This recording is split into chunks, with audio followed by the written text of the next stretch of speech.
Hello guys, আমরা চলে এসেছি আজকে নালিকুলে। তো নালিকুলে চলে যাবো আজকে চপের দোকানে, কাকার কাছে, ভালুদার কাছে। তো তোমরা আমাদের ভিডিওটার সঙ্গে থাকো আর দেখতে থাকো আমরা কি করছি।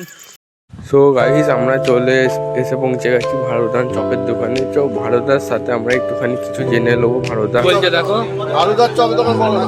ভারুদার চপের দোকানে চলে এসেছি। তো ভারুদা একটু রিভিউ দেবে, কেরম কি দাম চলছে এখন চপের, 100 টাকা পিস।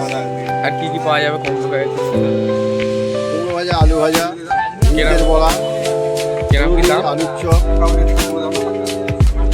সবগুলি আমার করা হয়। নিরামিষ চপের দোকান আমার কিছু আছে, হ্যাঁ, এইটাই লুকি চপ। ওইটা হলো কাকার চপের দোকান। তো তোমরা যদি লালিপুর স্টেশনের ধারে আসো তো চপের দোকানে এসে একটু চপ খেয়ে যেতে পারো।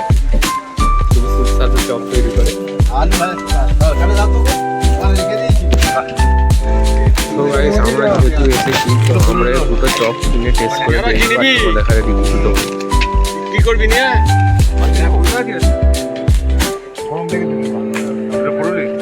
আমার কাকার চপটা এসে রেস্টুরেন্টের ধারে এসে বসে খাবো। এটা হলো বেগুনের চপ, এটা হলো আলুর চপ। তো আমি বেগুনের চপটা খাই।